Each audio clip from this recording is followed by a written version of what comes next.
राधे राधे आप सभी को। नमस्ते, गुड मॉर्निंग। कैसे हैं आप सभी? तो हम देखेंगे दिसंबर 2009 का यूजीसी नेट का पेपर वन लाइनर के रूप में देखेंगे, जिससे कम समय में हमें पूरा पेपर रिवीजन हो जाए।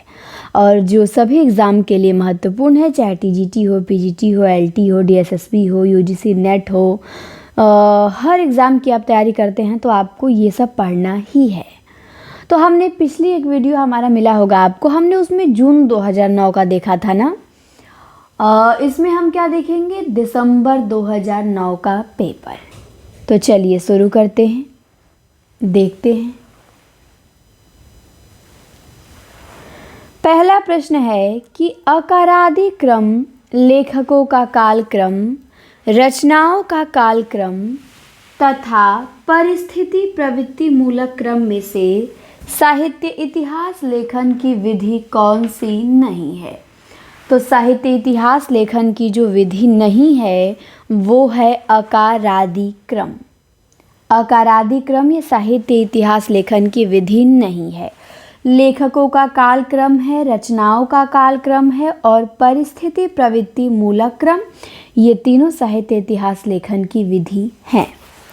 अगला प्रश्न है शब्दानुशासन के लेखक कौन हैं? तो शब्दानुशासन के लेखक हेमचंद्र हैं। खलिक बारी किसकी रचना है? तो खलिक बारी अमीर खुसरो की रचना है। सूफी काव्य का उद्देश्य क्या है? तो सूफी काव्य का उद्देश्य है प्रेम निरूपण। फिर है घनानंद बोधा, जसवंत सिंह तथा ठाकुर में से कौन रीतिमुक्त कवि नहीं है? तो जसवंत सिंह रीतिमुक्त नहीं है, रीतिबद्ध में आएंगे। बाकी घनानंद बोधा, ठाकुर, ये सब तो रीतिमुक्त कवि हैं। अगला प्रश्न है जूही की कली कविता किसकी है? तो जूही की कली निराला की प्रथम कविता है, 1916 में प्रकाशित हुई। हालावाद के प्रवर्तक कौन हैं? तो हालावाद के प्रवर्तक हरिवंश राय बच्चन हैं। अब आपसे मेरा एक प्रश्न है कि हालावाद शब्द का सबसे पहले प्रयोग किसने किया? प्रवर्तक तो बच्चन जी हो गए, हालावाद शब्द का सबसे पहले प्रयोग किसने किया? इसके बाद एक पंक्ति है कि तुम विद्युत बन आओ पाहुन, मेरे नयनों पे पग धर धर। ये पंक्ति महादेवी वर्मा की है कि तुम विद्युत बन आओ पाहुन, मेरे नयनों पे पग धर धर। अपभ्रंश को पुरानी हिंदी किसने कहा? गुलेरी ने। संचार माध्यमों का प्रयोग कहाँ होता है? संचार माध्यमों में किसका प्रयोग होता है? तो हिंदी के व्यावहारिक रूप का प्रयोग होता है संचार माध्यमों में। संचारी भावों की संख्या कितनी है? 33 है। विखंडनवाद के प्रवर्तक कौन है? जॉक देरिदा हैं। कविवचन सुधा के संपादक भारतेंदु जी हैं। नागरी प्रचारणी सभा का स्थापना वर्ष 1893 ईस्वी है। शिव शंभू के चिट्ठे के लेखक बाल मुकुंद गुप्त हैं। इसके बाद एक लेख है, निबंध है, कवियों की उर्मिला विषयक उदासीनता। ये किसका निबंध है? तो महावीर प्रसाद द्विवेदी का। इसके बाद एक पंक्ति है, पूछा गया किस नाटक से है प्रसाद जी का कि अधिकार सुख कितना मादक और सारहीन है। तो ये स्कंदगुप्त नाटक में स्कंदगुप्त का ही कथन है, वही कहता है कि अधिकार सुख कितना मादक और सारहीन है। इसके बाद पूछा गया है कि य प श ज्ञ, इनमें से अर्ध स्वर कौन सा है? तो य है। छ और ज्ञ तो संयुक्त स्वर हैं। य आपको पता होना चाहिए, य और व ये दोनों क्या हैं? ये दोनों संयुक्त स्वर हैं, सॉरी अर्ध स्वर हैं। इसके बाद पूछा गया है कि अवधी, बिहारी, बघेली तथा छत्तीसगढ़ी बोलियों में से कौन सी बोली पूर्वी हिंदी की नहीं है? तो पूर्वी हिंदी की बोली बिहारी नहीं है। अवधी, बघेली, छत्तीसगढ़ी है लेकिन बिहारी नहीं है। इसके बाद है बोली का लघुत्तम रूप क्या होता है? तो बोली का लघुत्तम रूप वर्ण होता है। क्या होता है बोली का लघुत्तम रूप? वर्ण। इसके बाद स्थापना है, स्थापना में दिया गया है कि नाद सौंदर्य का योग कविता की पूर्णता के लिए आवश्यक है। तो क्या सही है? बिल्कुल सही है। नाद सौंदर्य का योग कविता की पूर्णता के लिए आवश्यक है। फिर दिया है कि नाद सौंदर्य से कविता की आयु बढ़ती है। तो ये तो हमारे शुक्ल जी कहते हैं, बिल्कुल सही है। नाद सौंदर्य से कविता की आयु बढ़ती है। ए और आर दोनों सही हैं। इसके बाद स्थापना दिया है कि व्यक्तिवाद का एक रूप अहमवाद है। हाँ, और अहमवादी व्यक्ति समाज का तिरस्कार करता है। ये भी सही है। तो यहाँ भी हमारे ए और आर दोनों सही है। इसके बाद फिर स्थापना दिया है और तर्क दिया है। स्थापना दिया है कि सिद्धांततः प्रजातंत्र को सर्वोत्तम शासन व्यवस्था कहा जा सकता है। और तर्क दिया है कि शासन प्रायः प्रजा के हित में समर्पित होता है। तो दोनों यहाँ पे सही है। फिर स्थापना है कि कला की सर्जना आध्यात्मिक क्रिया है। और तर्क क्या है? तर्क है कि आध्यात्मिकता और कला अन्योनाश्रित हैं। तो यहाँ भी ए और आर दोनों सही है। फिर स्थापना दिया है कि बड़े बड़े राज्य उत्पाद की बिक्री के लिए सौदागर हो गए हैं। तो सही है। तर्क क्या है? क्योंकि व्यापार नीति राजनीति का प्रधान अंग हो गई है। तो यहाँ भी ए और आर दोनों सही हैं। फिर स्थापना है कि ध्वनि काव्य चित्र काव्य से श्रेष्ठ है। बिल्कुल, ध्वनि काव्य चित्र काव्य से श्रेष्ठ है, क्योंकि चित्र काव्य रस की सृष्टि नहीं कर पाता। तो ए तो सही है, लेकिन तर्क जो दिया है वो गलती दिया है। इसके बाद फिर स्थापना और तर्क दे दिया है। स्थापना क्या दिया है कि कविता ही मनुष्य के हृदय को स्वार्थ संबंधों के संकुचित मंडल से ऊपर उठा के लोक की सामान्य भावभूमि पे ले जाती है। सही दिया है शुक्ल जी, यही तो कहते हैं। फिर तर्क दिया है क्योंकि इस भूमि पे पहुँचे हुए मनुष्य को कुछ काल के लिए अपना पता नहीं रहता। तो ए और आर दोनों सही है। फिर दिया है कालक्रम की दृष्टि से आलोचकों का सही क्रम। शुक्ल जी का जन्म हुआ था 1884 में। नंद दुलारे वाजपेयी का हुआ था 1906 में, 27 अगस्त 1906 में। हजारी का 1907 में। रामविलास शर्मा का 1912 में। तो ध्यान देंगे, शुक्ल जी 1884, नंद दुलारे वाजपेयी 1906, हजारी 1907, रामविलास 1912। फिर दिया है पत्रिकाओं का सही अनुक्रम बताइए। तो कवि वचन सुधा 1868 में, सरस्वती 1900 में, इंदु 1909 में और हंस 1930 में। तो पत्रिकाओं का सही क्रम क्या होगा? कवि वचन सुधा भारतेंदु की 1868 में है, सरस्वती पत्रिका फिर 1900 में है, इंदु प्रसाद जी का 1909 में, हंस प्रेमचंद 1930 में। फिर दिया है प्रकाशन काल की दृष्टि से कहानियों का सही क्रम बताइए। तो दुलाई वाली 1907 में प्रकाशित हुई बंग महिला की कहानी, प्रसाद जी का आंधी 1929 में, पाजेब जैनेन्द्र का 1942 में और यारों के यार कृष्णा सोबती का 1968 में। तो डेट याद रखिएगा, दुलाई वाली 1907, आंधी 1929, पाजेब 1942, यारों के यार 1968। इसके बाद कालक्रम के दृष्टि से निबंधों का सही क्रम पूछा है। शिव शंभू के चिट्ठे बाल मुकुंद गुप्त का 1904-5, आत्माराम के टेटे 1903, श्रृंखला की कड़िया 1942, विषाद योग 1974।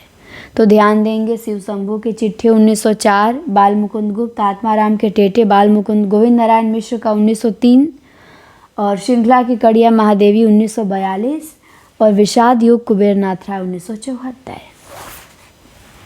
फिर कालक्रम की दृष्टि से उपन्यासों का क्रम पूछा है। भूतनाथ देवकी नंदन खत्री का 1907 में है, डूबते मस्तूल नरेश मेहता का 1954 में, कब तक पुकारू रांगे राघव का 1957 में और अंतिम अरण्य निर्मल वर्मा का 2000 ईस्वी में है। इसके बाद दिया है कौन सा युग्म संगत है। तो विशलदेव रासो नरपति नाल का सही है, खुमान रासो दलपति विजय का, विजयपाल रासो नल सिंह का, परमाल रासो जगनीक का। तो यहाँ पे संगत पूछा है, तो सभी तो संगते हैं यहाँ पे, तो यहाँ तो सुमेलित करके संगत करके दिया गया है कि बिसलदेव नरपति नाल का, खुमान दलपति विजय का, विजयपाल रासो नल सिंह का, परमाल रासो जगनिक का। फिर दिया है संगत युग्म बताइए, तो सब संगत यहाँ पे कर दिया गया है। भारत दुर्दशा नाटक भारतेंदु का, प्रायश्चित नाटक जयशंकर प्रसाद का, दशरथ नंदन नाटक जगदीश चंद्र माथुर का, और कबीरा खड़ा बाजार में नाटक भीष्म साहनी का। फिर दिया है कौन सा युग्म संगत है, तो सब संगत है यहाँ पे। कौन तुम मेरे हृदय में महादेवी वर्मा, न जाने नक्षत्रों से कौन पंक्ति सुमित्रानंदन पंत, जो घनीभूत पीड़ा थी मस्तक में स्मृति सी छाई जयशंकर प्रसाद, सखी वे मुझसे कहकर जाते मैथिली सरल गुप्त। तो कौन तुम मेरे हृदय में महादेवी, न जाने नक्षत्रों से कौन पंत, जो घनीभूत पीड़ा थी प्रसाद, सखी व मुझसे कहकर जाते गुप्त। फिर सही सुमेलित में दिया है कहानी और कहानीकार। यही सच है मन्नू भंडारी, परिंदे निर्मल वर्मा, फूलों का कुर्ता यशपाल, जिंदगी और जो कमर कांत। तो यही सच है मन्नू, परिंदे निर्मल, फूलों का कुर्ता यशपाल, जिंदगी और जो कमर कांत। फिर दिया है सही सुमेलित कीजिए, तो सब सही सुमेलित है। यहाँ पे ईश्वर की अध्यक्षता में जगूड़ी, अबूतर कबूतर उदय प्रकाश, आत्महत्या के विरुद्ध रघुवीर सहाय, जलसा घर श्रीकांत वर्मा। फिर कुछ पंक्तियाँ दिया है, पूछा है पंक्तियाँ किसकी हैं। जैसे अतिसूद हो स्नेह को मार्ग है, जहाँ नए कुसयान अप बाक नहीं। ये पंक्ति किसकी है, तो घनानंद की है। इसके बाद है अब लो नसानी अब ना नसई हो, ये किसकी है, तो ये तुलसीदास की पंक्ति है, अब लो नसानी अब ना नसई हो। इसके बाद पंक्ति है सट पटाती सी ससी मुखी, मुख घूंघट पर ढाकी। सट पटाती सी ससी मुखी, मुख घूंघट पे ढाकी, ये पंक्ति बिहारी की है। इसके बाद है कि उधव मन न भय 10-20, ये पंक्ति किसकी है, तो ये पंक्ति सूरदास की है। उधव मन न भय 10-20। इसके बाद आगे देखेंगे सही सुमेलित शब्द देखेंगे, जैसे पद्म पराग संस्मरण है पद्म सिंह शर्मा का, बोलती प्रतिमा रेखा चित्र श्री राम शर्मा का। इसके बाद आगे आइए, बोलती प्रतिमा श्री राम शर्मा, माटी की मूर्ति बेनीपुरी, और रेखाएं बोल उठी रेखा चित्र देवेंद्र सत्यार्थी।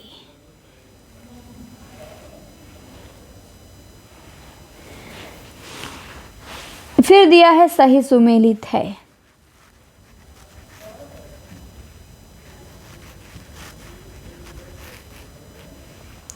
तो अन्य से अनन्य आत्मकथा जो है वो प्रभा खेतान का है।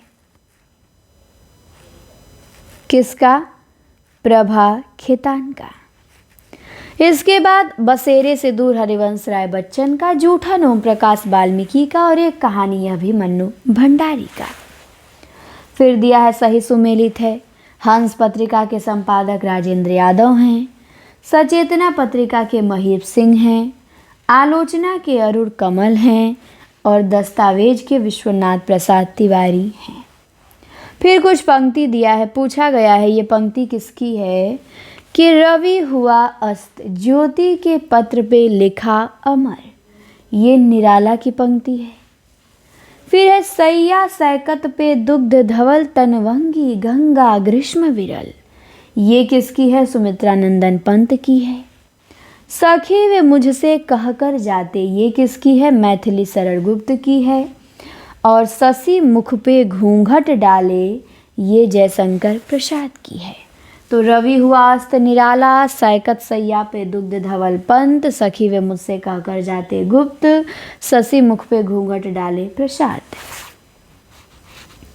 फिर दिया है कि कौन से पात्र किस नाटक के हैं, तो चंद्रगुप्त नाटक का पात्र चाणक्य है, महेंद्रनाथ पात्र आधे अधूरे का है, सावित्री का पति है, विशुपात्र कोणार्क नाटक का है और अश्वत्थामा पात्र अंधा युग का है।